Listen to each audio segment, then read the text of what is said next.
नमस्ते। मैं रेखा सिंह आज आप सबको हमारे देश की कुछ सतियों के बारे में बताएंगे। नारी नर नहीं त्यागिए, नारी नर की खान, नारी से नर हो तुम्हें ध्रुव प्रहलाद समान। हमारे देश में इतने ध्रुव प्रहलाद ये सब नारियों की ही देन है, तो नारियों की रिस्पेक्ट कीजिए। हम सबसे पहले हमारे देश की महान सती अनुसुईया के बारे में बात करते हैं। अनुसुईया अत्रि की पत्नी थी और नारद जी से सब देवियाँ पूछती हैं कि सबसे बड़ी प्रतिव्रता स्त्री कौन है पूरी दुनिया में। तो नारद बोलते हैं कि अत्रि की पत्नी अनुसुईया। अभी ये बात और पार्वती, लक्ष्मी, सरस्वती को बहुत खटकती है। अरे उनका नाम कैसे लेते हैं, हमें क्यों नहीं बोले। महादेव से बोली कि मुझे कुछ नहीं सुनना स्वामी, मुझे अत्रि की पत्नी अनुसुईया की सतीत्व की परीक्षा लेके बताओ। और उधर लक्ष्मी, उधर सरस्वती, तो देवताओं को मानना पड़ा। पहले से ही है, अगर पत्नियां जो अपने पति के पीछे पड़ गई तो पतियों को सुनना पड़ता ही है। तो आए, अत्रि मुनि के आश्रम में आए और उनसे बोले।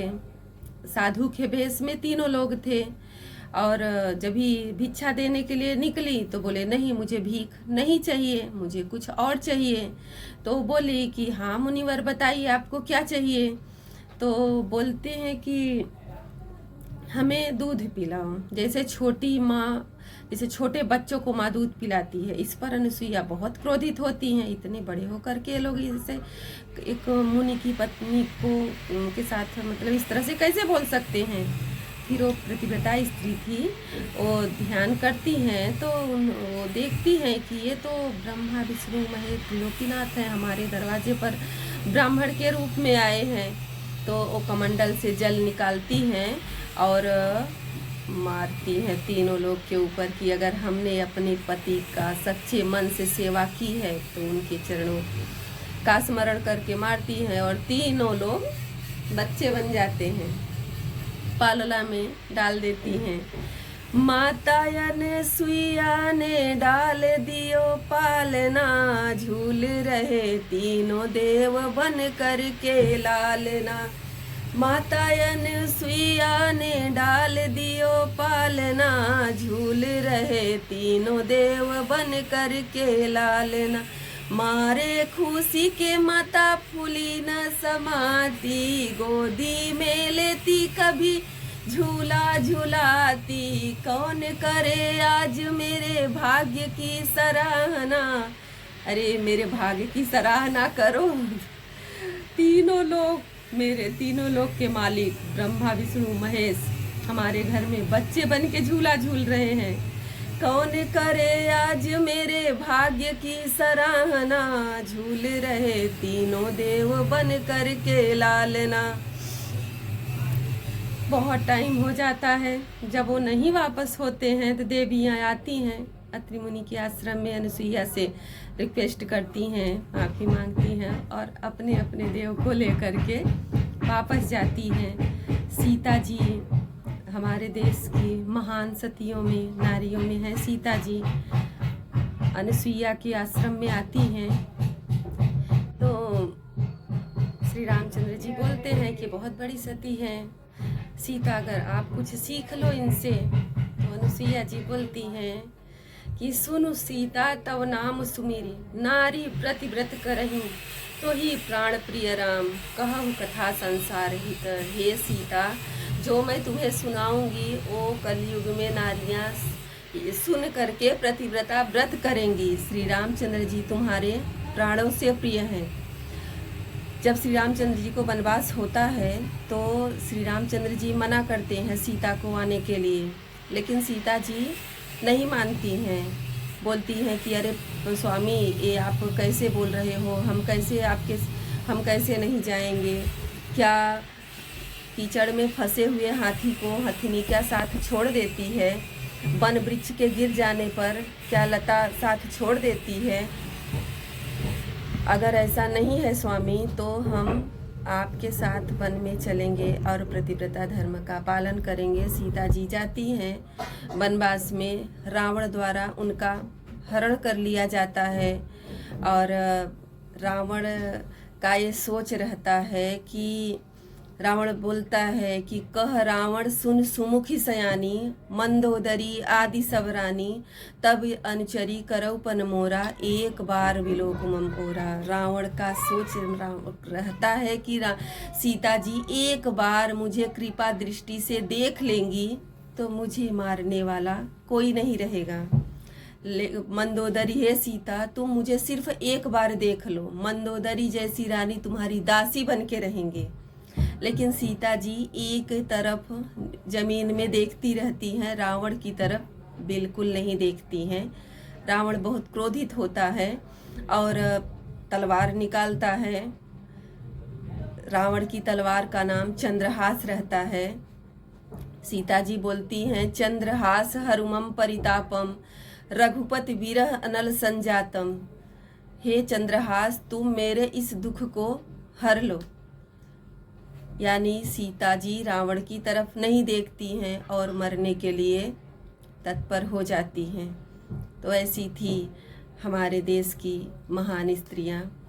एक ऐसी और भी कहानी है। राजा भोज बहुत बड़ी सभा बुलाते हैं और उस सभा में 2 लाइन बोलते हैं, हुता सनस चंदन पंक शीतल, किसके प्रभाव से अग्नि चंदन के समान शीतल हो गई। और पूरी सभा में सबसे बोलते हैं कि इस लाइन को, इस श्लोक को पूरा करो। लेकिन कोई पूरा नहीं कर पाता है। बहुत टाइम के बाद फिर से सभा लगाई जाती है और उनसे रिक्वेस्ट किया जाता है कि महाराज आप इस स्लोगन को पूरा करो। तो वो पूरा करते हैं, सुतम पतंतम प्रस्मिच्छ पावके, न बोधया मास पति प्रतिव्रता, तदा भवति तद्यपि भक्ति गौरव, हुता सनस चंदन पंक शीतला।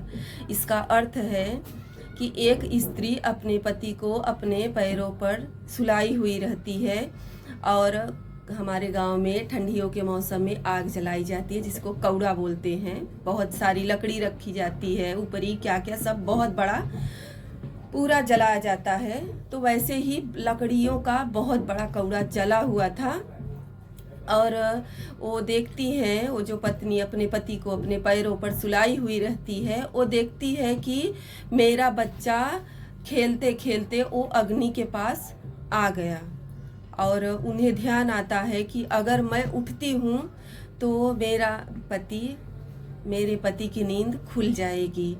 तो वो उनको उठाती नहीं है और उनका बच्चा खेलते खेलते अग्नि के उस तरफ निकल जाता है। तो हुता सनस चंदन पंक शीतल, अग्नि चंदन के समान शीतल हो गई। प्रतिव्रता धर्म के प्रभाव से अग्नि चंदन के समान शीतल हो गई। ये है हमारे देश की प्रतिव्रता स्त्रियां। और सबसे बड़ी बात, प्रतिव्रता स्त्री किसे कहते हैं? प्रतिव्रता उसे नहीं कहते हैं जो अपने पति को अच्छा बना के खिलाए, सज धज के रहे, हर बात को माने। प्रतिव्रता स्त्री उसे कहते हैं जिसका दूसरे पति से, दूसरे आदमी से संपर्क न रहे, उसे बोलते हैं प्रतिव्रता स्त्री। हम 8वीं क्लास में पढ़ रहे थे तो हमारे सर बताए थे, हम सभी को, लड़के लड़कियां जो भी थे सबको पढ़ा रहे थे। यादव सर थे, अभी वो हमारे बीच नहीं है।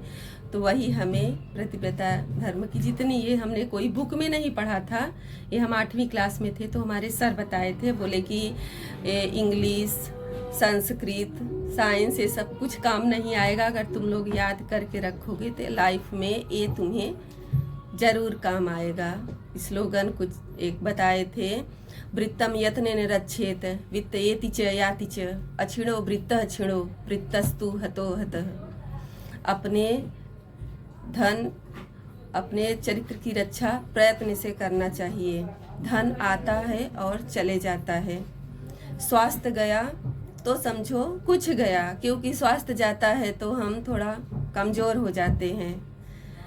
चरित्र के जाने पर हम वृत्तस्तु हतो हता, अगर चरित्र चला जाता है तो हम इंसान मरे के समान हो जाता है।